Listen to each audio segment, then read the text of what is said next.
Good morning, dear friends.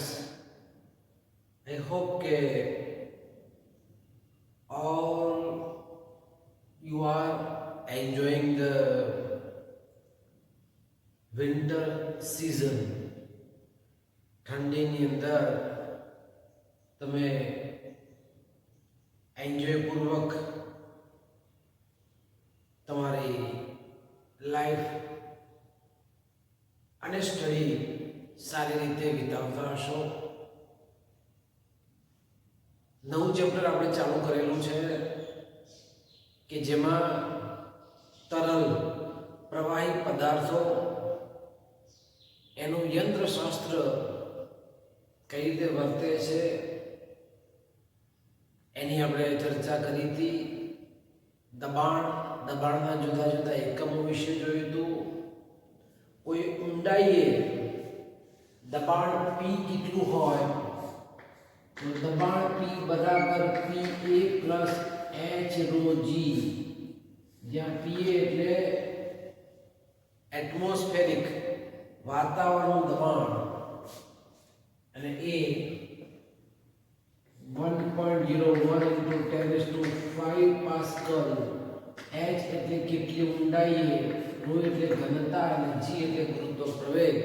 તો કથિત ઊંડાઈએ દબાણ કેટલું છે એ દબાણ આપણે શોધી શકીએ.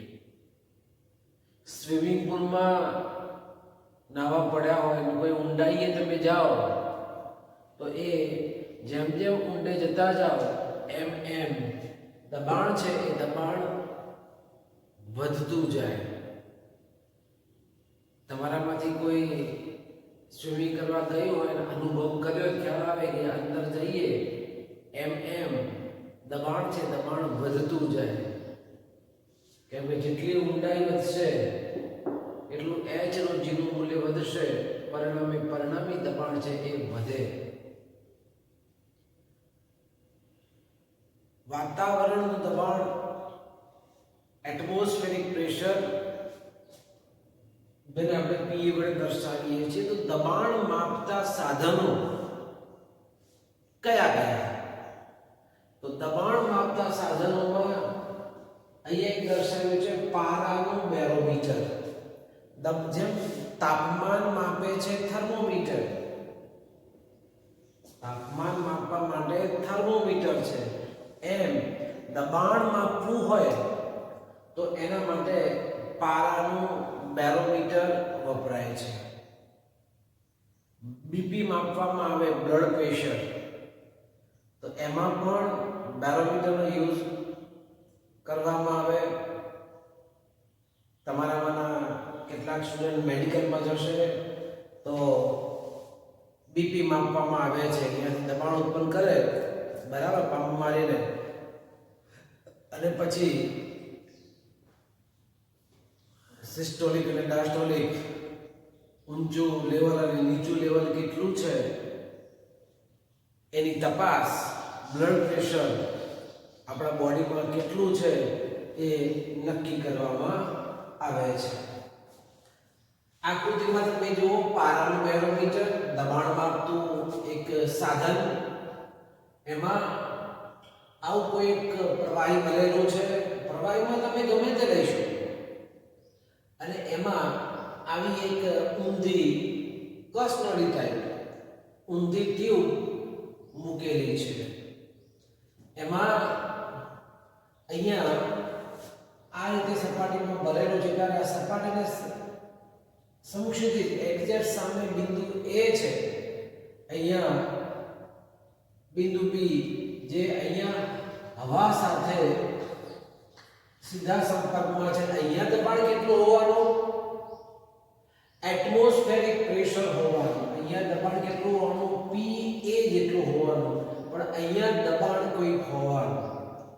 અને આ જે તરલ જે છે પ્રવાહી છે એ કસનળીની અંદર કે ટ્યુબની અંદર ઉપર ચડશે. ધારો કે એ ઊંચાઈ h છે, એ ઊંચાઈ h છે. તો આ રીતે એટમોસ્ફેરિક પ્રેશર અને અહીંયા કથિત આટલી ઊંડાઈએ દબાણ કેટલું છે એ દબાણ આપણે માપી શકીએ. ઊંચાઈ તો મળે ને, કેટલું ઊંચું ગયું, તો એ ઊંચાઈ એટલે h આપણને મળી જાય. ઘનતા કેટલી છે રો દ્રવ્યની એ ખબર હોય, પાણી માટે કેટલું હોય 1000 kg/m³.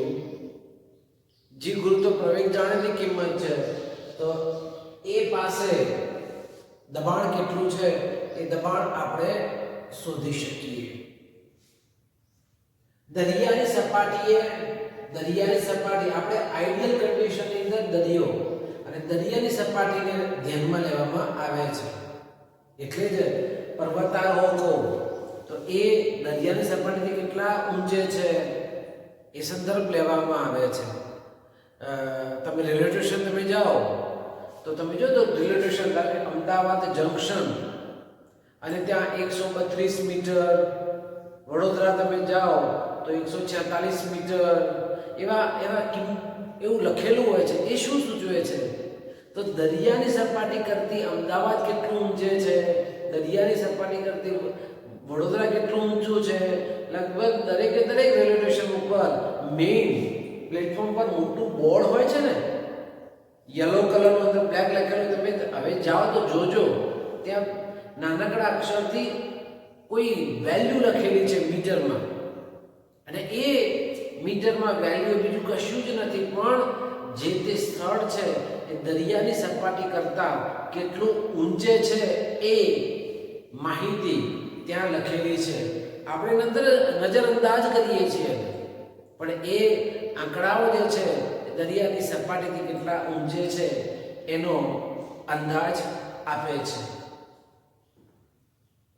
તો ત્યારે દરિયાની સપાટીએ 76 સેન્ટીમીટર ઊંચાઈના પારાનું સ્તંભનું દબાણ આઈડિયલ કન્ડિશનમાં કેટલા સેન્ટીમીટર ઊંચાઈએ 76 સેન્ટીમીટર ઊંચાઈએ પારાના સ્તંભનું દબાણ મર્ક્યુરી ભરેલો છે, એને 1 atm કહેવામાં આવે છે. શું કહેવામાં આવે છે? 1 atm જેટલું દબાણ આપણને જોવા મળે. અને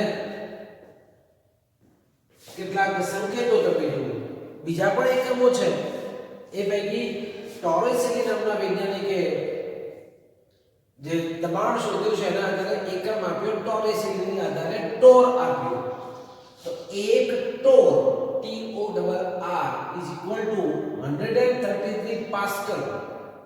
તો અહીંયા પાસ્કલ પણ દબાણનો એકમ છે, ટોર પણ દબાણનો એકમ છે. ટોર TORR ટોર. બીજું દબાણનો એકમ છે બાર. 1 બાર એટલે 10⁵ પાસ્કલ. સંબંધો યાદ રાખવાના. અહીંયા એટમોસ્ફેરિક પ્રેશર 1.01 10⁵ પાસ્કલ આપણે કીધું હતું. ટોર પણ એનો એકમ છે, બાર પણ એનો એકમ છે, એટીએમ પણ એનો એકમ છે, ન્યૂટન પર મીટર સ્ક્વેર પણ એનો એકમ છે, પાસ્કલ પણ એનો એકમ છે. તો તમે જુઓ કે આ દબાણ છે, તો દબાણના કેટલા એકમો થયા? દબાણના એકમો કેટલા થયા? Newton per metre square, pascal, atm, torr, bar, હે ને? તો આ રીતે એકમો જુદા જુદા છે. પરીક્ષામાં એમસીક્યુમાં પૂછવું હોય તો કે નીચેના પૈકી કયો એકમ એ દબાણનો એકમ નથી? તો એ પૈકી 3 સાચા હોય, એક કંઈક જુદો લખેલો છે. તો સમજવાનું, ખાલી ન્યૂટન પર મીટર લખેલું છે. એમસીક્યુમાં નીચેના પૈકી કયો એકમ દબાણનો એકમ નથી? એમાં PA લખેલું છે, પાસ્કલ લખેલું છે, બી ટોર લખેલું છે, સી ન્યૂટન પર મીટર છે અને ડી એટીએમ છે. તો તમે જુઓ, ન્યૂટન પર મીટર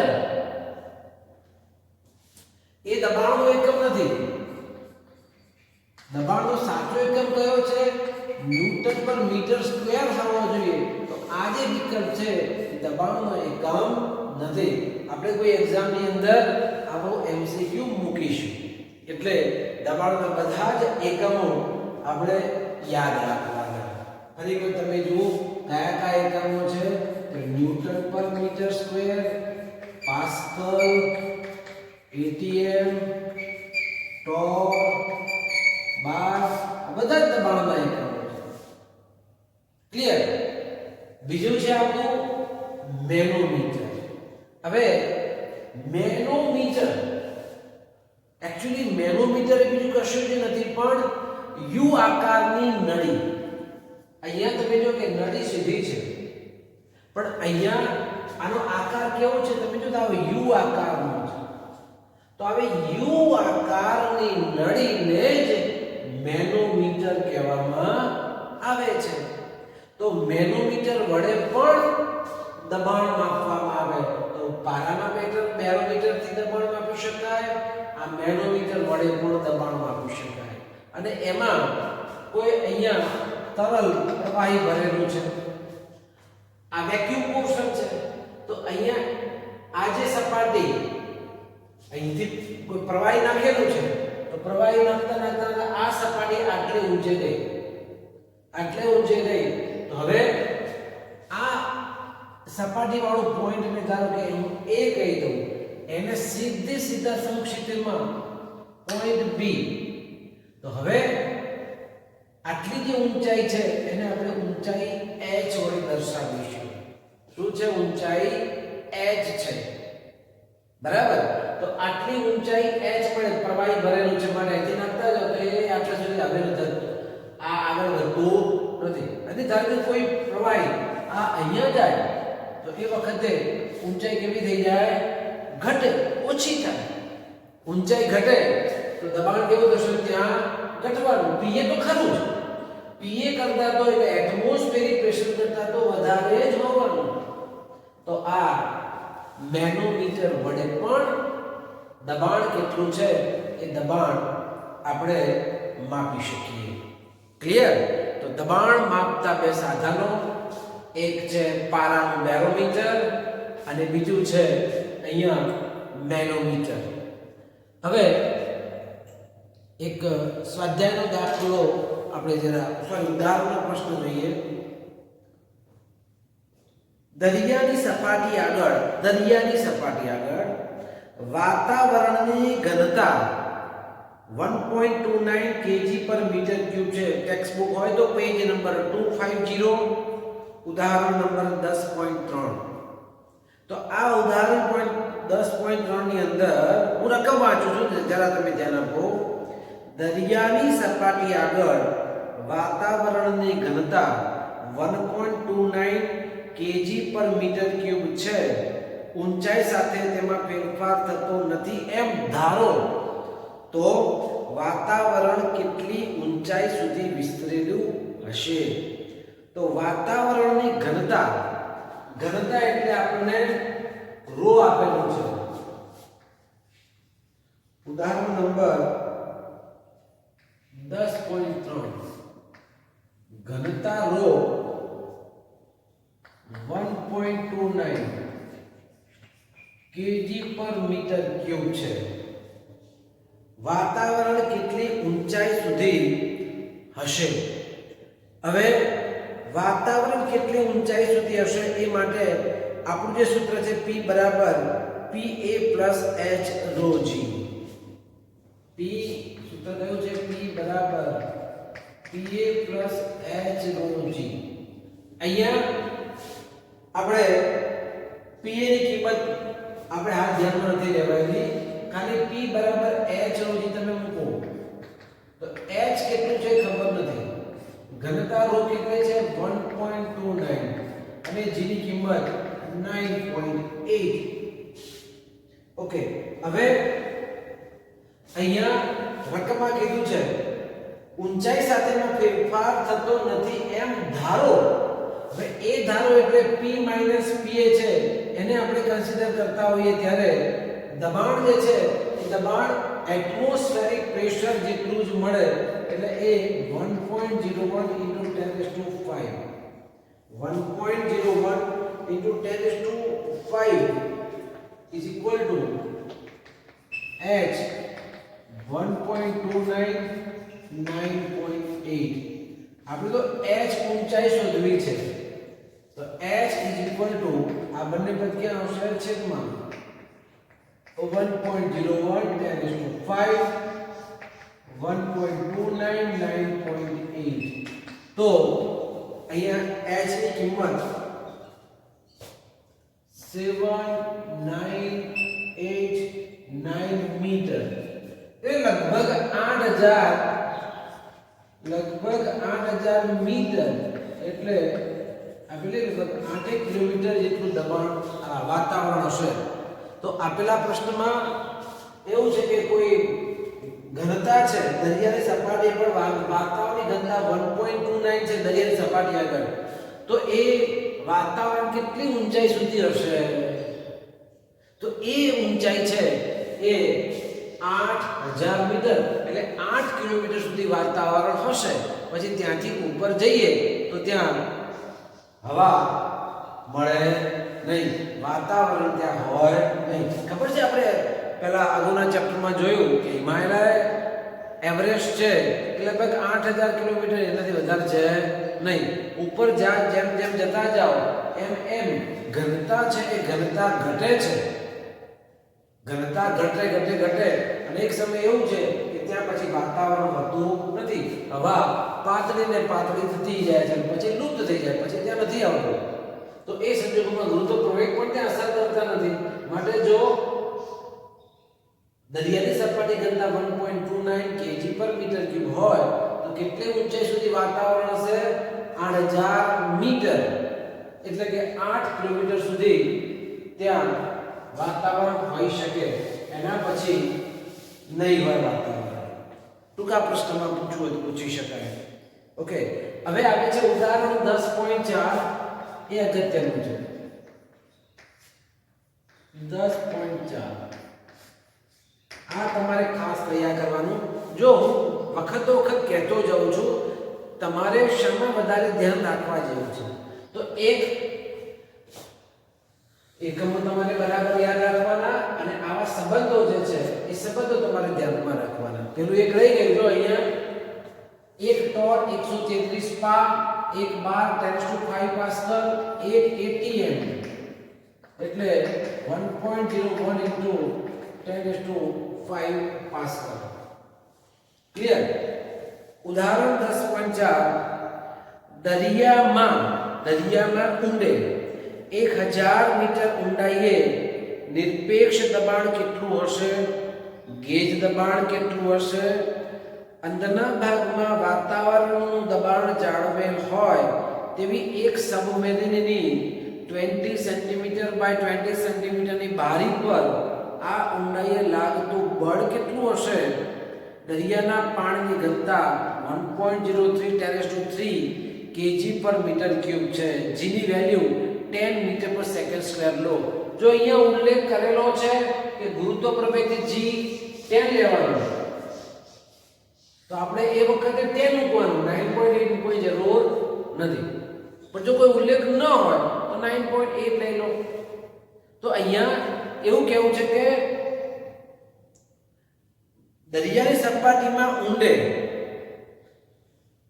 કેટલી ઊંડાઈ આપેલી છે 1000 મીટર ઊંડાઈ આપેલી છે તો એ 1000 મીટર ઊંડાઈએ દબાણ કેટલું હશે તો એ વખતે દબાણનું સૂત્ર શું છે P બરાબર PA + h ρg કેટલું આવશે અંદર દબાણ PA + h ρg હવે આપણે જાણીએ છીએ અહીંયા પણ હતું PA સપાટીમાં ઊંડે જતા જ દબાણ કેવું થતું જાય વધતું અહીંયા PA એટમોસ્ફેરિક પ્રેશર કેટલું છે તો એટમોસ્ફેરિક પ્રેશર તમારે યાદ રાખવાનું કેટલું હોય અહીંયા સંબંધ લખ્યો તો PA એટમોસ્ફેરિક પ્રેશર 1.01 10⁵ પાસ્કલ તો PA = 1.01 × 10⁵ આ એટમોસ્ફેરિક પ્રેશર atm મળી ગયું h ઊંડાઈ કેટલી ઊંડાઈ કીધી છે રકમમાં h બરાબર 1000 મીટર તો અહીંયા લખો પહેલા તો 1000 એના પછી ρ દરિયાના પાણીની ઘનતા રકમમાં આપી દીધેલી છે 1.03 × 10⁵ આ ઘનતા આપણને આપી દીધેલી છે અને સાદા નોર્મલ પાણી જે છે એ નોર્મલ પાણીની ઘનતા કેટલી લઈએ છીએ 1000 kg પર મીટર ક્યુબ અને અહીંયા 1030 જેટલી થશે ઘનતા છે એ ઘનતા ત્યાં સાદા પાણી કરતા વધારે છે તો એ સંદર્ભમાં 1.03 × 10⁻³ અને g ની કિંમત અહીંયા 10 કીધું છે તો આપણે 10 કરવાનું તો જુઓ 1000 મીટર ઊંડાઈએ પરીક્ષામાં 1000 ની જગ્યાએ 700 લખે તો આપણે અહીંયા કેટલું લખવાનું 700 લખવાનું તો 1.01 10⁵ પ્લસ 1000 1.03 10⁵3 આ રકમમાં આપેલું છે g ગુરુત્વ પ્રવેગ તો પહેલા આનું સાદુરૂપ આપી દો પછી આ અને પછી જો સરવાળો કરવામાં આવે તો 104.01 10⁵ પાસ્કલ એટલે કે 104.01 10⁵ પાસ્કલ એટલે કે લગભગ ઓકે આ સંબંધ તમે જુઓ લગભગ 104 atm લખી શકીએ કેમ એમ લખ્યું કે 1 atm એટલે ઓલમોસ્ટ 1.01 10⁵ પાસ્કલ આને તમે આમ ગણો તો 1 atm એટલે લગભગ 10⁵ પાસ્કલ થાય તો આપણે આ 10⁵ પાસ્કલ છે એની જગ્યાએ શું લખી દેવાનું atm ત્યારે આ લગભગ દરિયાની સપાટીથી 1000 મીટર ઊંડાઈએ 104 atm જેટલું દબાણ હશે 104 atm જેટલું દબાણ હશે આ આપણો એ પોર્શન પછી અંદર કીધું છે ગેજ દબાણ કેટલું કયું દબાણ ગેજ દબાણ એટલે PG ખબર છે ને મેં અગાઉના લેક્ચરમાં કીધું હતું ગેજ દબાણ એટલે આ સૂત્ર ઉપરથી P બરાબર PA plus H ρg P આ બાજુ લઈ લો તો P minus PA H ρg આ P માઈનસ PA એ બીજું કશું જ નહીં પણ એને ગેજ દબાણ કહેવામાં આવે છે કેટલો તફાવત છે એટલે વાતાવરણીય સપાટીએ અને કોઈ ચોક્કસ ઊંડાઈએ એ દબાણ તફાવત જેને આપણે ગેજ દબાણ કહીએ છીએ તો P માઈનસ PA H ઊંડાઈ કેટલી છે 1000 રો ઘનતા આપેલી છે 1.03 10⁵3 અને g ની કિંમત 10 લઈ લઈએ તો અહીંયા તમે જોઈ શકો છો 1.03 1000 એટલે 10 ની 3 ઘાત આ તો 10 ની 3 ઘાત છે ને 3 આ ને 3 આ એટલે 6 અને પાછું આ 10 છે 1 ઘાત થયું ને તો કેટલી થશે 10 ની 3 ઘાત 10 ની 3 ઘાત 10 ની 1 ઘાત તો ટોટલ કેટલું થયું 3 3 6 ને 7 તો એ વખતે દબાણ જે છે 1.03 × 10⁷ બરાબર તો આટલું ગેજ દબાણના સંદર્ભની અંદર આપણને મળે બરાબર તો હવે 103 10⁵3 10 અને એ સંદર્ભમાં 10⁷ પાસ્કલ હવે જોજો થોડું ફેરફાર કરું છું અહીંયા 103 લખો તો 10 ની કેટલી ઘાત થાય 2 પોઈન્ટ 10 ની માઈનસ 2 ઘાત અહીંયા 10 ની 7 ઘાત પાસ્કલ હવે તમે જો કે 10 ની 7 અહીંયા 10 ની ઓછા 2 તો 103 ગુણ્યા 10 ની કેટલી ઘાત થાય 5 ઘાત પાસ્કલ પણ અહીંયા જોયું 10 ની 5 ઘાત પાસ્કલ એટલે શું લખવાનું ની જગ્યાએ atm લખવાનું તો શું જવાબ આવે 103 આની જગ્યાએ લખવાનું છે atm એટલે 103 atm તો હવે 1000 મીટર ઊંડાઈએ દબાણ કેટલું 104 atm ગેજ દબાણ કેટલું તો 103 atm સમજણ પડી ફરી એકવાર તમે જુઓ ગેજ દબાણના સંદર્ભમાં પહેલા આપણે આ સૂત્ર લખવાનું P બરાબર PA plus H ρg P minus PA બરાબર H ρg આ P માઈનસ PA છે એને જ ગેજ દબાણ PG વડે દર્શાવવામાં આવે છે. આ સ્મોલ સફિક્સ G છે એટલે ગેજ માટે. તો h ઊંચાઈ આપેલી છે, ઘનતારો જાણીતી છે, જેની કિંમત લેવાની છે. તો આપણને જવાબ મળે 1.03 into 10⁷ પાસ્કલ. તો એક 1.03 છે એની જગ્યાએ 103 into 10⁻² into 10⁷ એટલે 7 - 2 એટલે 10⁵ પાસ્કલ. પણ 10⁵ પાસ્કલ એટલે તો 180 એમ છે. માટે એ વખતે ગેજ દબાણ છે એ 103 atm જેટલું મળે. આ આપણો બીજું. હવે કહે છે કે સબમરીન છે અંદર 1000 મીટર ઊંડાઈએ સબમરીન છે. સબમરીનની અંદર જોયું છે ને સબમરીન, તો એ સબમરીન જે હમણાં ભારતે એક બનાવી છે આવી સબમરીન, અને એ સબમરીનની અંદર આવી બારી છે, બારી આ ઉપર બધું પાણી પાણી છે, અને એ સબમરીનની બારીની સાઈઝ આપી છે 20 સેન્ટીમીટર × 20 સેન્ટીમીટર એટલે 0.2 મીટર × 0.2 મીટર. આ ક્ષેત્રફળના સંદર્ભમાં આપણે જોઈશું. બરાબર, મીટરમાં આપણે એને ફેરવી દઈશું. તો હવે સબમરીનની બહારનું દબાણ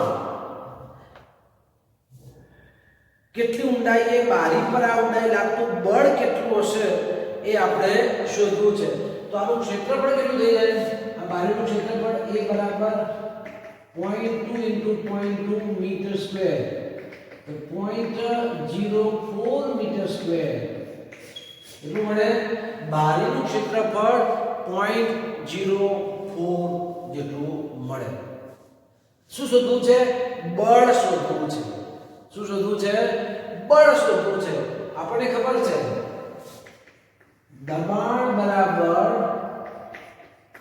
બળ ભાગ્યા ક્ષેત્રફળ. દબાણ P બરાબર બળ ભાગ્યા ક્ષેત્રફળ એટલે F/A. તો F is equal to આ P into A એ ઉપર આવતો રહેશે. તો P એટલે આપણું ગેજ દબાણ. P એટલે ગેજ દબાણ આપણે લેવાનું. તો એ ગેજ દબાણ 103 × 10⁵ અને પેલું ક્ષેત્રફળ છે 0.04. તમે જો અહીંયા જે દબાણ જો હોવાનું બારી ઉપર, તો એ બારીની અંદર સબમરીન જે છે એ સબમરીનનું અંદરનું દબાણ અને બહારનું દબાણ એ તફાવત એટલે આપણે કહીશું એનું ગેજ દબાણ. દબાણ બરાબર બળ ભાગ્યા ક્ષેત્રફળ.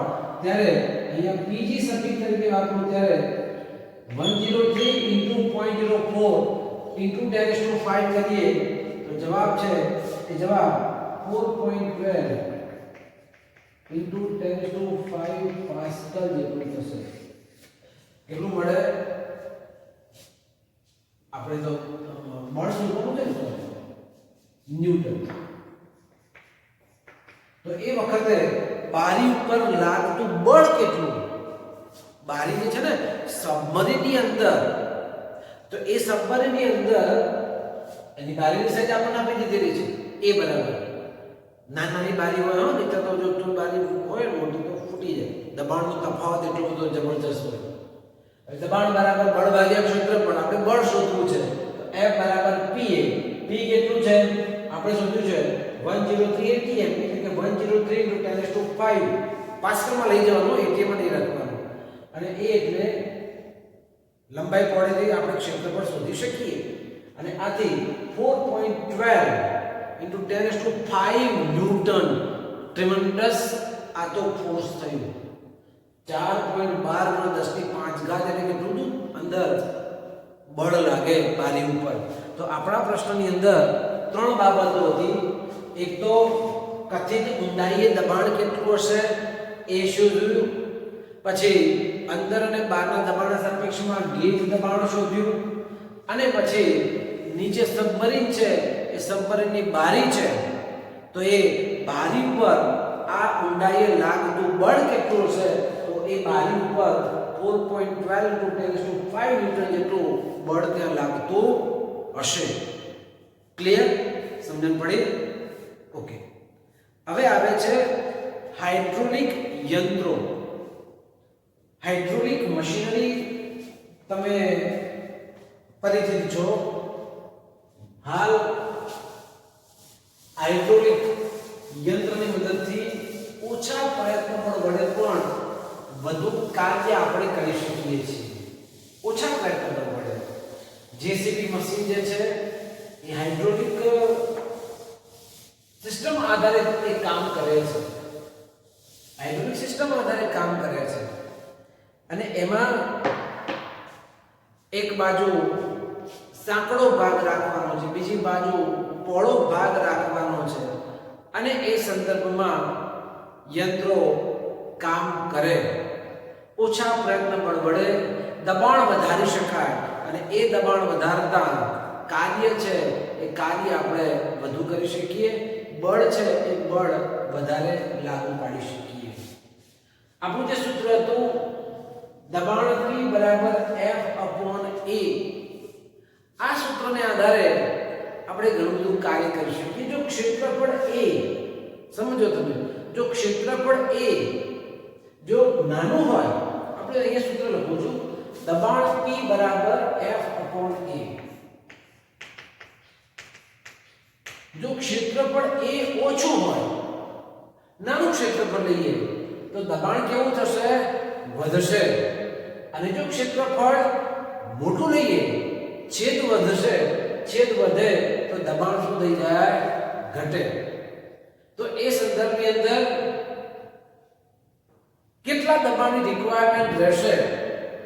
એક પાર્કિંગની અંદર આપણી ગાડી લઈએ, ગાડી ઉભી રહી, પ્લેટફોર્મ મોટું છે, પણ એ ગાડી હાઇડ્રોલિક સિસ્ટમથી ધીરે ધીરે ધીરે નીચે સરળતાથી લઈ જઈ શકાય, ઓછા પ્રયત્ન વડે.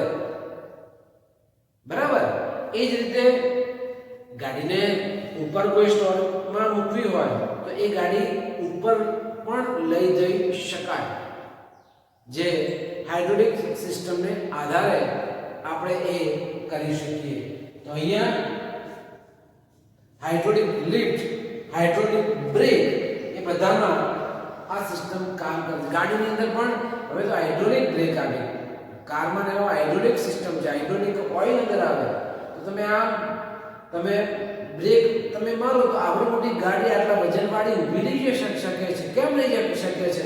એટલે ત્યાં દબાણ P બરાબર F/A એના સંદર્ભની અંદર એની ઉપર જરૂરી દબાણ છે એ દબાણ આપણે જનરેટ કરી શકીએ છીએ.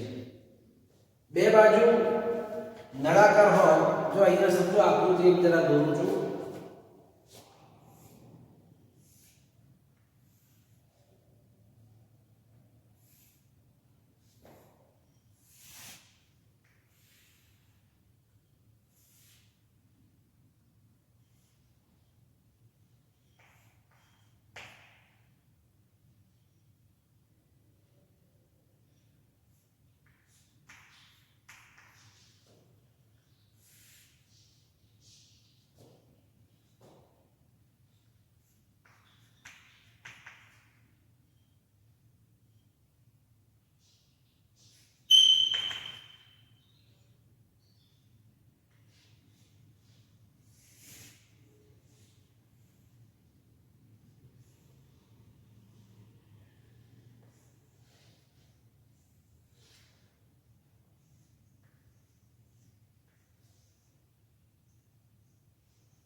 તો બીજું હાઇડ્રોલિક સિદ્ધાંતને આધારે અહીંયા એક આકૃતિ દર્શાવેલી છે. આવું અહીંયા કોઈ તરલ પ્રવાહી ભરેલું છે. આ એક પિસ્ટન છે, પિસ્ટન. આ બીજો પિસ્ટન છે. પિસ્ટન એટલે એ ઊંચો નીચો થઈ શકે.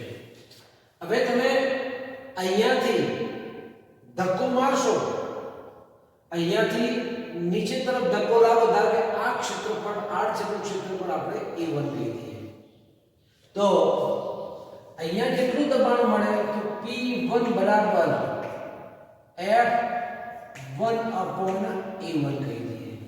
આ બીજા ભાગ માટે પિસ્ટન મોટો છે તો દબાણ P2 બરાબર F2/A2. હવે એક બાજુથી તમે લીવરને ધક્કો મારો તો એ સંદર્ભમાં આડછેદનું ક્ષેત્રફળ ઓછું, જેટલું ક્ષેત્રફળ ઓછું એટલું દબાણ કેવું હોવાનું? વધવાનું. દબાણ કેવું થશે? વધશે. અને એ સંદર્ભમાં તરલ છે, તરલ દબાણ વધતા એ બળ છે, બળ નીચે લાગતા એના કારણે બળ છે F2 આ પિસ્ટન ઉપર તરફ લાગે. અહીંયા તમે ધક્કો મારો તો આ પિસ્ટન ઉપર F2 ઉર્ધ્વ દિશામાં બળ લાગે અને પરિણામે આ પિસ્ટન કેવું જશે? ઉપર જશે. પણ અહીંયા દબાણ તમે જુઓ, આ A2 ના ક્ષેત્રફળ તો બહુ મોટું છે, ક્ષેત્રફળ મોટું છે પણ દબાણ કેવું હોવાનું?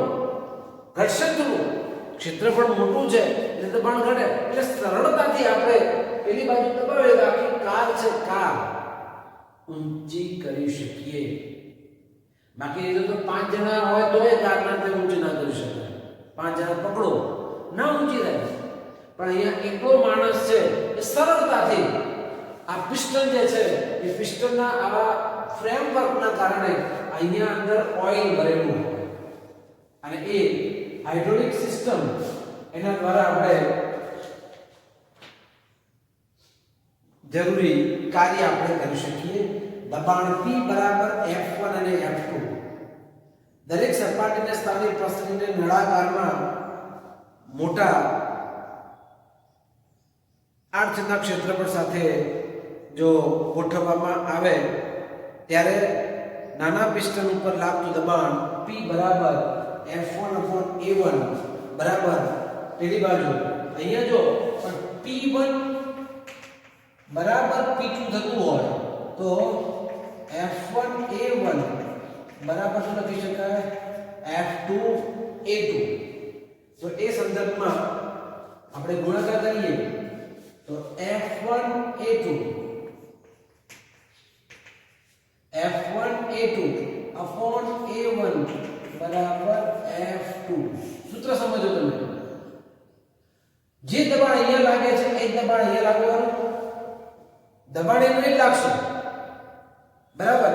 તો એ સંદર્ભમાં જો P1 બરાબર P2 હોય તો શું લખી શકાય? F1/A1 બરાબર F2/A2. તો આ F1 આ A2 ભાગાકારમાં જઈને લઈ જાઓ તો F1/A2/A1 બરાબર F2. તો આ સંજોગોમાં અહીંયા મારે F2 નું મૂલ્ય જો વધારવું છે, જો અહીંયા ફક્ત લખું F2 F1/A2/A1 એટલે કે મારે અહીંયા જો પ્રયત્ન પર જો વધારવું છે તો F1 તમે જે બળ આપો છો તે A2/A1 ના ગુણોત્તર ઉપર આધાર રાખે. જો આ ગુણોત્તર મોટો જેટલો એટલું F2 નું મૂલ્ય વધારે. તો એના માટે શું કરવાનું? A2 ક્ષેત્રફળ મોટું રાખવાનું, A1 ક્ષેત્રફળ છે તે નાનું રાખવાનું. આ છેદ ઘટશે તો F2 કેવું થશે? ઓટોમેટિક વધશે. તો એ સંદર્ભની અંદર આ સૂત્ર છે F2 બરાબર F1 A2/A1 જે ક્યાંક દાખલામાં આપણે આનો ઉપયોગ કરીશું, તમારે યાદ રાખવાનો. આથી પ્લેટફોર્મ પર મૂકેલા કાર કે ટ્રકને તે ઊંચું કરી શકે છે. A1 આગળ બળના ફેરફાર કરીને પ્લેટફોર્મને ઉપર કે નીચે ખસેડી શકાય છે. તો આ જે રચના છે, રચનાના સંદર્ભની અંદર આપણે આ ટોપિક જરા જોયો. આ સૂત્ર યાદ રાખજો F2 બરાબર F1 A2/A1. આ સિદ્ધાંતને આધારે હાઇડ્રોલિક સિસ્ટમ છે. બાકીના દાખલા અને ત્યાંથી આગળનો પોર્શન આપણે નેક્સ્ટ લેક્ચરમાં લઈશું. સમજણ પડી? આજે આપણે શું ભણ્યા તો એમાં દબાણના જુદા જુદા એકમો, એના પછી બેરોમીટર, એના પછી YouTube ની રચના મેનોમીટર, પણ એના પછી જે ઉદાહરણના દાખલાઓ જોયા એ એ દાખલાઓ આપણા અગત્યના હતા. એમાં આ દાખલો ઉદાહરણ 10.4 સરસ છે. એના પછી અહીંયા હાઇડ્રોલિક સિસ્ટમનો આપણે અભ્યાસ કર્યો. એમાં આ સૂત્ર ખાસ તો યાદ રાખવાનું છે અને સૂત્ર આધારિત દાખલો આપણે યાદ રાખવાનો છે. ખ્યાલ આવી ગયો? તો યાદ રાખવા જોઈએ આજના લેક્ચરમાં બાબતો કઈ? દબાણના બધા એકમો સંબંધો. ઉદાહરણ 10.3 10.4 અને હાઇડ્રોલિક સિસ્ટમ વાળું આ જે સૂત્ર છે F2 બરાબર F1 A2/A1 ઓછા પ્રયત્ન બળ વડે પણ ભારે વજન ઊંચું કરી શકાય છે. એ સિદ્ધાંત એની રચના આપણે જરા જોઈએ. ખૂબ ખૂબ આભાર ડિયર સ્ટુડન્ટ્સ.